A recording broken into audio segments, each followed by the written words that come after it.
Bonjour, bienvenue dans la série sur la physique des particules.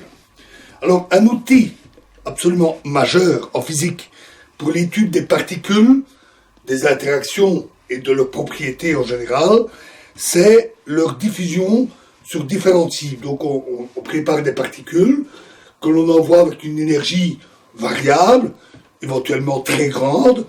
Actuellement, on en est à sonder des énergies extrêmement élevées. Et on étudie le processus de diffusion ou de collision sur des cibles d'autres particules immobiles ou elles-mêmes en mouvement dans une collision frontale. À notre échelle, les temps d'interaction pendant les collisions sont extrêmement courts. Il est absolument hors de question de suivre en détail le processus de diffusion, l'évolution des états pendant le processus de collision. Ce que l'on mesure, c'est les produits résultants, les particules, ainsi que des sections efficaces, ce que nous verrons en plus en détail bientôt. Donc tout ce qu'on peut faire pour le moment, c'est de dire que, premièrement, longtemps avant la collision, on a des paquets d'ondes bien séparés et qui se comportent comme des particules libres, des états libres. Ce sont les états entrants qui sont construits sur un espace de Fock, l'espace de Fock in, entrant, des champs libres.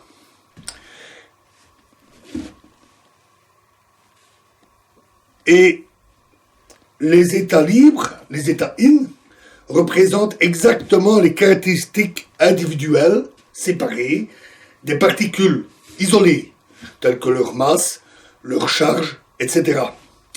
Et donc, s'il existe des processus d'auto-interaction, une particule interagissant avec elle-même, tout cela est absorbé dans les paramètres qui sont mesurés, tels que masse, charge, etc. Ce point sera particulièrement important lorsqu'on étudiera la renormalisation. Puis après, on a un processus de collision qui provoque des diffusions, des absorptions, donc annihilation de particules, et des créations de nouvelles particules. Et dans ce processus, tout ce qu'on peut dire à ce stade, c'est que les lois fondamentales de conservation sont applicables. Conservation d'énergie, de l'impulsion, du moment angulaire, de la parité, de la conjugaison de charges et des symétries internes en général, etc. Longtemps après la collision, on se retrouve à nouveau avec des paquets d'ondes libres, isolés. Ce sont les états sortants qui sont définis comme des particules libres avec les champs correspondants d'un espace de Fock out sortant. L'amplitude de transition B out à in, amplitude quantique, nous permet d'avoir par exemple la probabilité qu'un certain état A entrant évolue dans le temps, dans la collision, et soit mesuré au final dans l'état B. Notons que cet état B peut lui-même servir dans une collision suivante. C'est même quelque chose qui est fait fréquemment dans les expériences de collision, parce que dans un processus de collision, on va par exemple utiliser des positrons dans des collisions, et ces positrons eux-mêmes ne sont pas trouvés naturellement, ou très très peu, on les crée avec un autre processus de collision qui va créer des positrons qui vont servir dans la collision étudiée.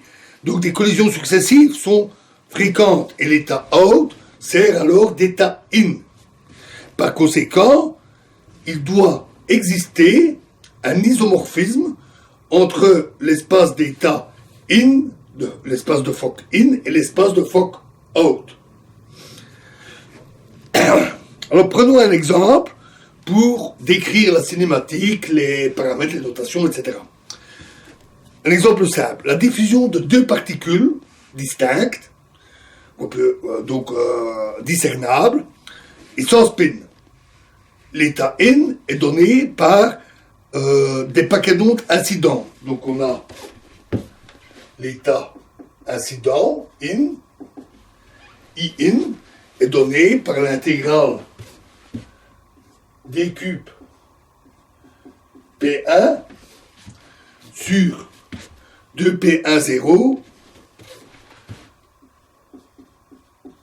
2pi cube d cube P2, on a deux particules, 2P20 2pi cube,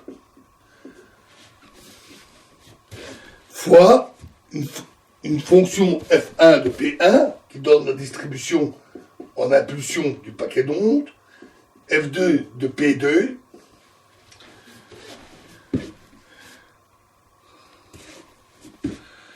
fois l'état P1, P2, in, l'état d'impulsion précis. À ces paquets d'ondes sont associés les solutions d'énergie positive, F tilde de X, de l'équation de Klein-Gordon pour des particules sans masse, avec F tilde de X qui est égal à d cube P, intégrale d cube P sur 2P0 fois 2pi cube E exposant moins IPX fois F de P. C'est juste une transformation de Fourier en fait. Et on a également un flux de particules qui est donné par I intégrale d cube X F tilde star de X D0 dérivé agissant des deux côtés F tilde de X qui est égal à l'intégrale d cube P sur 2P0 2pi cube fois la grandeur de f de P, la norme de f de P au carré. Et la transition, la probabilité de transition entre un état initial I in et un état final F out est donnée par WFI égale l'amplitude F out I in, la norme de cette grandeur, la magnitude au carré.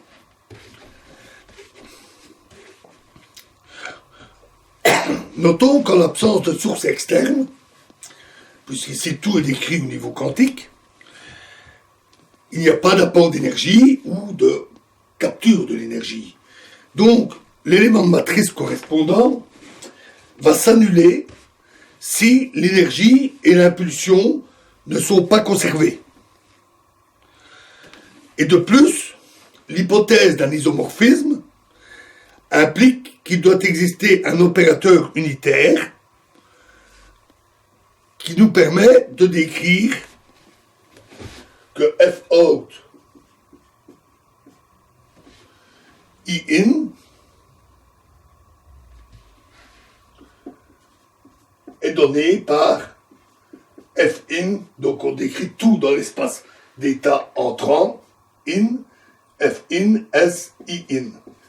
Cet opérateur unitaire est appelé S, ou souvent matrice S. Matrice S, ou matrice de collision, ou matrice de diffusion, est un terme qui revient extrêmement souvent en physique des particules. Alors, de détail, d'abord l'unitarité, le fait que S est unitaire, est en réalité nécessaire. Parce que c'est ce qui garantit la conservation des probabilités. Donc, si on envoie les particules en collision avec 100% de chance, on sait ce qu'on a envoyé, alors toutes les possibilités possibles donnent 100% de probabilité. il se passe quelque chose. Quitte à ce qu'il n'y ait aucune diffusion, mais il se passe quelque chose. Et en général, puisqu'on sera toujours dans l'espace de Fock-in, pour les états libres, en général, nous laisserons tomber l'indice in, qui devient un peu surabondant. La matrice S se décompose comme ceci. S égale I, la matrice unité, plus IT. T, la matrice T, contient toute l'information sur les interactions qui se produisent. Par exemple, si on idéalise en onde plane les états entrants, souvent les états entrants sont concentrés autour d'une impulsion bien définie, et donc ils sont presque des ondes planes.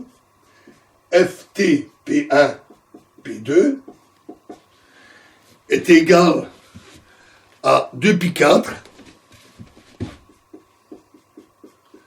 fois delta Pf, l'impulsion finale, moins P1 moins P2. Donc ceci exprime la conservation de l'impulsion et de l'énergie, en notation quadrivectorielle bien sûr, fois F, T ronde, on l'appelle T aussi écrit en ronde, P1, P2.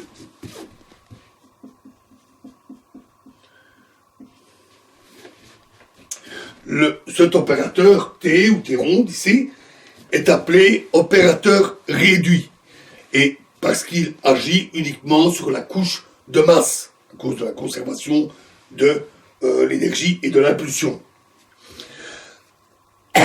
Et qu'en est-il alors du I? Eh bien le I traduit en fait la diffusion en avant, c'est-à-dire le fait qu'il n'y a pas eu de diffusion.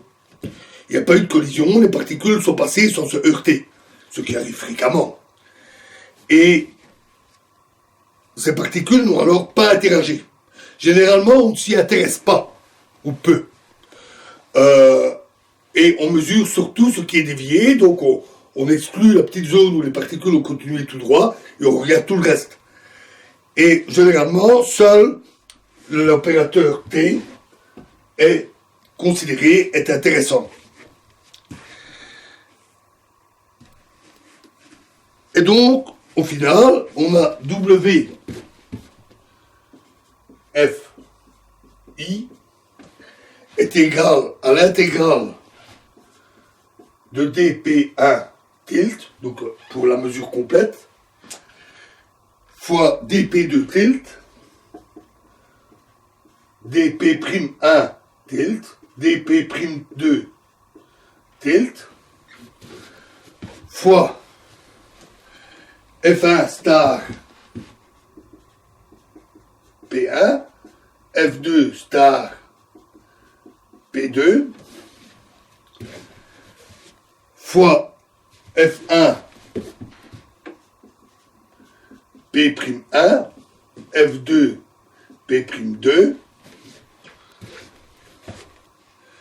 fois 2π4, fois delta P1 plus P2 moins P'1 moins P'2, fois l'amplitude F, T,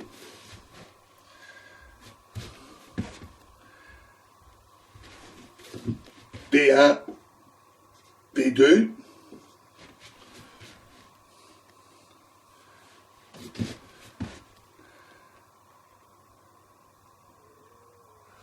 fois astérisque, fois F, T, P'1, P'2. Ce qui nous donne la formule générale pour l'amplitude de transition.